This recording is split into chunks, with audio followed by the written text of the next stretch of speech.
ان کو پریفرنس دیا جاتا ہے باقی جتنا بھی آئین ہے، تو یہ کہا جا سکتا ہے کہ یہ بنیادی حقوق کے خلاف ہے۔ میں صرف آپ کو اپنا تجزیہ دے رہا ہوں کہ قاضی صاحب یہ رستے کا روڑا ہی ہٹا دیں گے کہ کسی بھی ایم این اے کو یہ ڈر ہی نہ ہو کہ اگر میں نے دوسری طرف ووٹ دیا تو میری سیٹ چلی جائے گی، دوبارہ الیکشن لڑنا پڑے گا، دوبارہ خرچہ آئے گا، اب پیسہ بھی مل جائے گا، سیٹ بھی نہیں جائے گی۔ تو اس طرح کی گیم بھی ڈالی جا سکتی ہے، اور یہ خبر نہیں ہے، یہ صرف تجزیہ ہے۔ باقی قاضی صاحب اگلے 24 سے 48 گھنٹوں میں یہ بات تو کنفرم ہے کہ یہ فیصلہ تبدیل کرنے جا رہے ہیں۔ 63A کا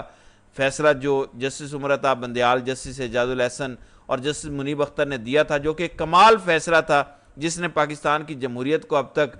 تھوڑا بہت جو امید تھی وہ بچائے رکھا، لیکن اب مکمل تباہی کی طرف معاملات کو قاضی لے کر جانے لگا ہے۔ ایسے میں کچھ رپورٹرز کا یہ دعویٰ ہے، دو مختلف دعوے سامنے آ رہے ہیں۔ ایک دعویٰ یہ ہے کہ ججز قاضی صاحب کو اپنا رد عمل دے سکتے ہیں، اور ججز کی اکثریت جو سپریم کورٹ میں ہے وہ رد عمل دے گی قاضی صاحب کو، علیحدہ علیحدہ ان کے خطوط بھی آ سکتے ہیں۔ ایک یہ ہے کہ یہ ایک فرنٹ، جوائنٹ فرنٹ بھی بن سکتا ہے، اور یہ سارے قاضی صاحب کو لکھے سیم ٹائم کہ آپ فل کورٹ اجلاس بلائیں۔ اب میں نے قانونی پوزیشن دیکھی ہے، وہ تو مجھے کہیں نظر نہیں آئی کہ اگر ججز کی اکثریت ایک طرف ہو تو وہ اپنا فل کورٹ اجلاس بلا سکتے ہیں۔ مجھے تو ابھی تک کہیں بھی ایسا نہیں ملا، نہ کوئی پریسیڈنٹ ملا ہے، نہ قانونی معاملات میں کوئی شک مل رہی ہے۔ لیکن قاضی صاحب کے پرانے چاہنے والے اسد طور کا دعویٰ ہے کہ سپریم کورٹ کے اکثریتی ججز خط لکھیں قاضی صاحب کو،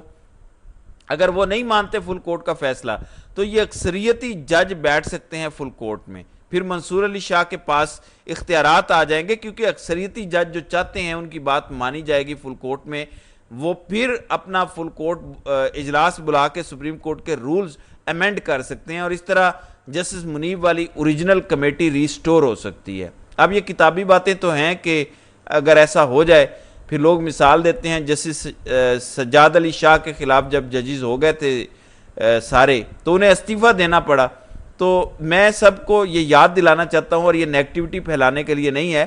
دیکھیں اگر ہم ان مشکل ترین حالات میں میٹھا چورن لیں گے تو ٹھیک ہے، جو مرضی لیتے رہیں لیں، لیکن جو آپ کو تلخ لیکن سچ بتائے گا وہ زیادہ اہمیت رکھتا ہے۔ سجاد علی شاہ کا استعفیٰ اس لیے آیا تھا کہ اسٹیبلشمنٹ سجاد علی شاہ کو نکالنا چاہتی تھی، یہ بات کبھی نہ بھولیے گا، ورنہ آج کے دور میں اگر زیادہ جج خلاف ہو جائیں قاضی کے اور خط لکھ دیں، اپنی کورٹ بنا لیں، تو قاضی صاحب استعفیٰ نہیں دیں گے، کیونکہ قاضی صاحب کے پیچھے جنگل کا بادشاہ کھڑا ہے۔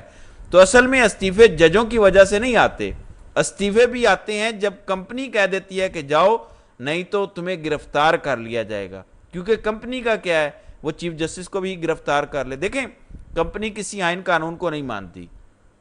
اگر قاضی صاحب اچانک 5 رکنی بینچ بنا دیں اور فوج کو طلب کر لیں کہ ہماری مدد کرو اور ان ججز کو گرفتار کر لو، تو وہ تو کچھ بھی کر سکتے ہیں۔ دیکھیں جس ملک میں آئین اور قانون ہی نہیں ہے وہاں جو مرضی کر لو، کسی نے کیا کہنا ہے۔ اس لیے ایسے کسی رد عمل کا مجھے کم از کم امکان نظر نہیں آتا، لیکن یہ تجزیے ہیں، اندر کی خبر تو کسی کے نے نہیں دی کہ ہمارے پاس خبر ہے کہ یہ ہونے جا رہا ہے، تو تجزیے ہیں، اللہ کرے یہ درست ثابت ہو، اللہ کرے ہمارے ججز سٹینڈ لے لیں سپریم کورٹ کے۔ میں تو بلکہ دعا کرتا ہوں، کیونکہ اس کے علاوہ کوئی آپشن نہیں ہے، آئینی ترمیم کو روکنے کی واحد آپشن یہی رہ گئی ہے کہ فل کورٹ اجلاس مائنس قاضی فائزی صاحب بلا لیا جائے اور ججوں کی اکثریت اس میں بیٹھ جائے اور ترمیم کر لیں سپریم کورٹ کے پریکٹس اینڈ پروسیجر ایکٹ میں، اس کو انتظامی سائٹ پر دیکھ لیا جائے، سپریم کورٹ کے انٹرنل معاملات میں ایک آرڈیننس کو مسترد کر دیا جائے۔ یہ ایک ہو سکتا ہے طریقہ کار اگر یہ کر لیا جاتا ہے، اور اس کے فوراً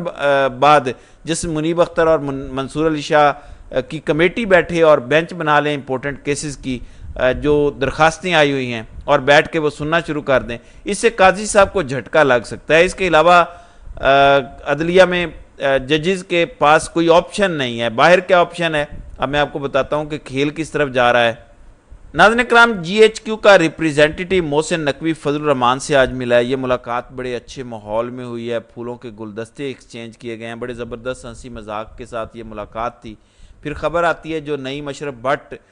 دیتے ہیں کہ نون لیگ نے یہ کہا ہے کہ جو آئینی ترامیم نہیں ہوئی اس کی وجہ ایک وفاقی وزیر ہے، اور وفاقی وزیر کون ہے؟ محسن نقوی ہے، ظاہر ہے اسی کی بات ہو رہی ہے کہ محسن نقوی نے کہا تھا کہ فضل الرحمان راضی ہے، آپ سارے آ جائیں، لیکن اصل میں فضل الرحمان ڈٹا ہوا تھا کہ پہلے مجھے مسودہ دو، تو گیم کچھ اور ہے۔ اب نعیم اشرف بٹ کا یہ دعویٰ ہے کہ نواز شریف نے یہ کہہ دیا ہے کہ جب تک فضل الرحمان کنفرم راضی نہیں ہوتا، مطلب یہ ہے کہ مجھے کال کر کے خود یقین نہیں دلاتا کہ ہم ووٹ دیں گے، اب ہماری طرف سے کوئی ترمیم کے لیے ایکشن نہیں لیا جائے گا۔ اب یہ تو آن دا سرفیس بات ہے، مجھے جو اندر کھاتے کھچڑی پکتی نظر آ رہی ہے وہ یہ ہے کہ نون لیگ اب اپنے وزارت عظمیٰ کے لیے فائٹ کرنے کے موڈ میں ہے، کیونکہ کمپنی خان کا آنا تو افورڈ نہیں کر سکتی، اور شریف خاندان اس کا استعمال کر رہا ہے پچھلے 2.5 سال سے۔ جب بھی تھوڑا سا کمپنی ڈھیلی پڑتی ہے، شریف خاندان کہے گا کہ خان آ گیا تو تم جرنیلوں کو الٹا لٹکا دے گا، تو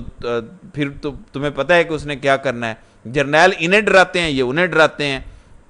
اب اطلاعات یہ ہیں کہ بلاول کو گرین سگنل دے دیا گیا ہے کہ مڈ ٹرم میں تمہیں وزیر اعظم بنا دیا جائے گا، لیکن نون لیگ اس کے لیے تیار نہیں ہے کہ سارے مشکل فیصلے ہم سے کروا کے IMF کا پروگرام جب شروع ہو گیا تو اب کہیں کہ 6 مہینے بعد آپ کی حکومت جا رہی ہے یا اب بلاول آ رہا ہے، تو یہ ہمیں قبول نہیں ہے۔ تو نون لیگ ڈبل گیم بھی کھیل سکتی ہے، تو دیکھتے ہیں